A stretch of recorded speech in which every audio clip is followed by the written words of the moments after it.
I think it's heavily influenced by media ownership. So usually what happens is because majority of the media outlets are owned by politicians or people associated with politicians, then many times they end up pushing a political agenda, and that limits, the freedom they have to tell the story, comprehensively and accurately in a way that represents the people or tell the full story. Yeah.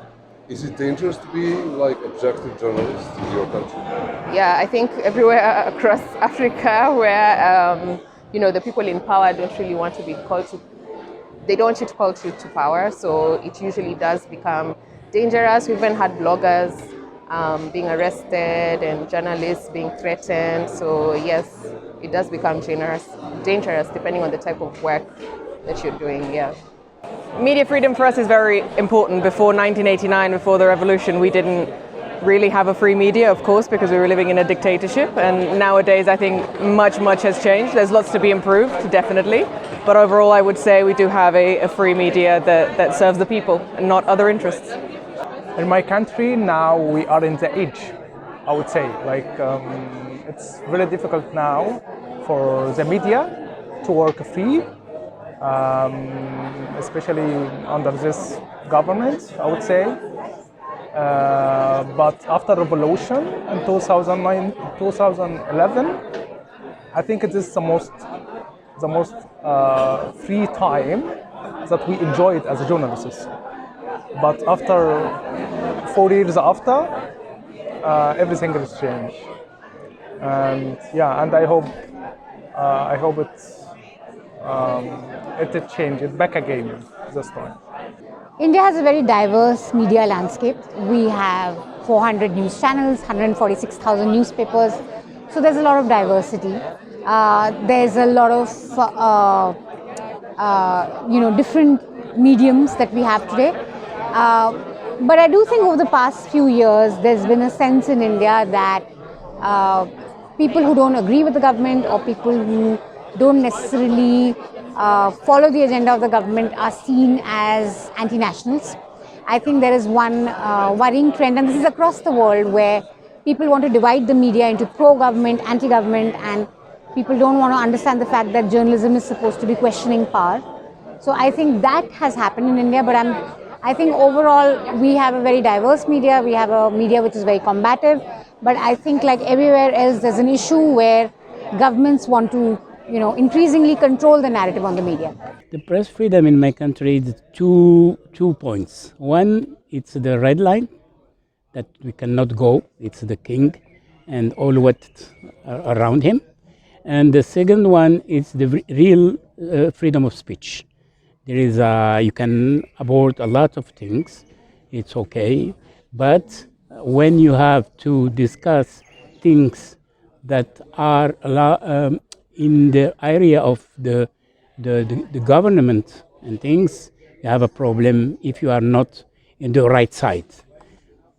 So, and are there so many journalists in prison? Yeah, not a lot, but like 5, 6. And can they do something like? No, they have a hire process. A lawyer and to get out. Yeah. They have a lawyer. They go to the courts. They are condemned 2 years jail because of what happened. It's they put you things like for example drugs or how do you call it, adulterer, when you have a relation with a woman that you are not your woman or something like that. They fabric a story and you put you in a jail, not because you are writing something. This is the new thing that they are after the 2011. This is the new way to put you in the jail. So I can almost saying we are fighting for, and like every day, like we have a colleague is like arrested in my country, and but I mean, if you heard about Iraq, it is a conflict area to be always. 5 years ago we had Daesh's war, and before sectarian's war, and 21 years ago, we fought with dictator leadership, the regime, because of we were disconnected almost 14 years with all the world. So the media and social media right now, almost like we have almost like 300 media channel in my country, including in Kurdistan region and Iraq. But they have their own agenda, like each one is parties there in my country, and each party has own agenda, own militia. So of course, if you are journalists working for them, you must work under their agenda. But the freelance journalists, they actually not free, and they really have a hard life to speak about the freedom or elections or any kind of democracy stuff there. Is it dangerous for you to be objective journalist? I'm trying to balance because I don't want to move my country. I don't want to leave my country. I'm working to have kind of balance and building this community journalists, and especially I'm working with the female journalists there. We work with the international media. We collaborate with them to give the information in a good way, but also to protect ourselves. It is to defend ourselves. It's really hard to be there. But as I said, I don't want to move. I don't want to leave my country. I don't want to make a war with this big party there because there's no rules. And each one, when they ask me, wow, it is so sexy to be a journalist, female in Iraq, in Middle East, but you don't speak about everything. But I mean, why should I speak about everything? No one's actually protect me. No one's actually there is no rule. I must protect myself and my team also, and this female journalist there. We are working on to build this community journalists there in Iraq, and maybe 5 years, I'm optimist, maybe 5-10 years ago, a lot of new generation, they're gonna continue this freedom for journalists there. Press freedom in our country is free. However, since the restoration of democracy, killing of journalists continues since 1986 until today. So that's the hard part because despite of the restoration of democracy, unfortunately, many journalists were killed in the line of duty. So is it dangerous to be a journalist in the Philippines?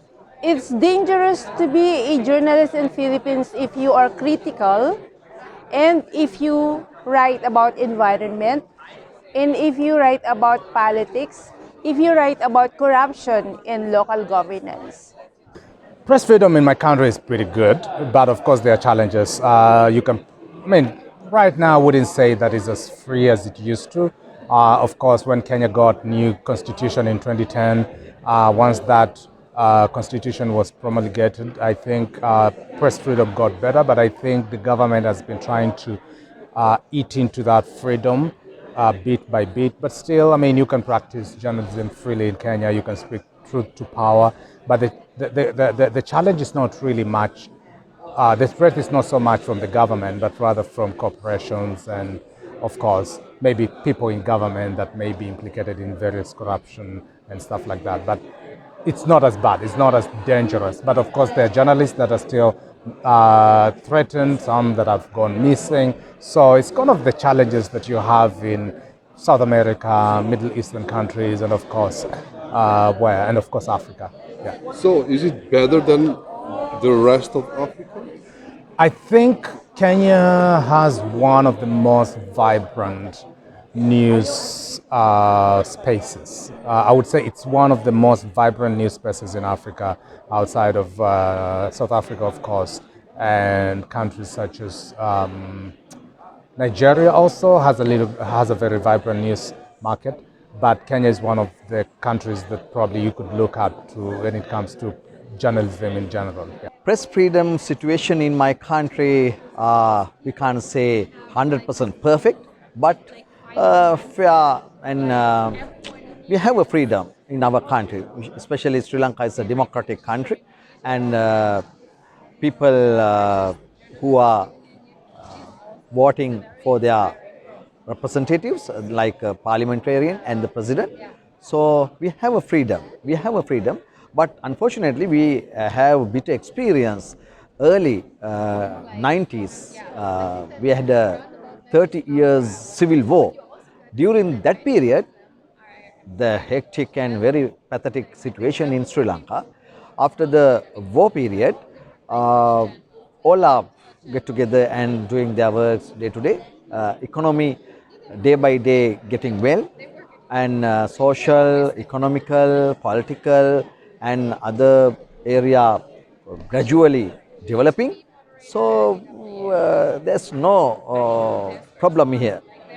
We are pretty happy about that.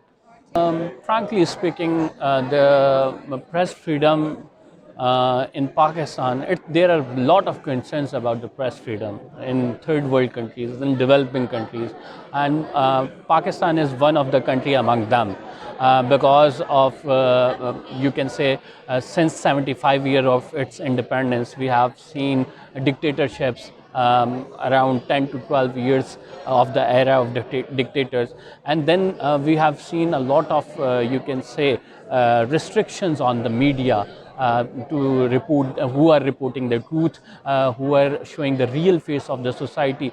The dictators along with the democrats, who are so-called democrats in my view, they imposing restrictions on the journalists, so we can say press is not as much free as it is, you can say, seen from outside. There are many issues, there are many stories that we are not allowed to publish. So this is a big concern in a developing country like Pakistan.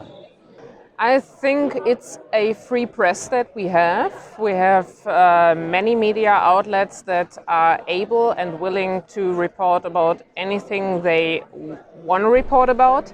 But we have the problem here that, and I think it's a worldwide issue, that so-called news providers like bloggers and YouTubers of extremist wings tend to float the internet with their point of view, and they're not schooled, they're not trained, and they're not objective, you know. How do you fight that? Well, we as media managers, in my case, I'm not a journalist, I'm a media manager, we try to highlight the value of journalism, and that it's an important skill to provide, and that needs to be trained. We just point out that fact and keep on telling people, don't listen to anyone, don't trust any kind of statement that is published online. Trust the valuable sources, and always ask yourself, who published that? Was that a media outlet or more an extremist kind of outlet, a so-called media outlet? And that is very, very, yeah, it's media literacy that we're talking about, right? That needs to be trained. And I would also support going to schools and talk to pupils and kids about it. The main issue with regards to press freedom in our country is that we do have a duality of independent private channels, both in TV and in radio, and on the other hand, state media or state-controlled media. And it is not necessarily the same infringements that we see with press freedoms in other parts of the world, but what is problematic is that a certain narrative is implemented in the state-controlled media in a sense, or not state-controlled, but it's at least governed by some advised of with some state representatives, and also monitored with some state representatives. So that's the system. It needs more detailed description. That we sometimes see a narrative there, which is not necessarily the narrative that one would come up with when independently looking at all the facts and all the stories, but a narrative that is sometimes helpful to push a certain public agenda. And this is where I do see some challenges and where many people see some challenges.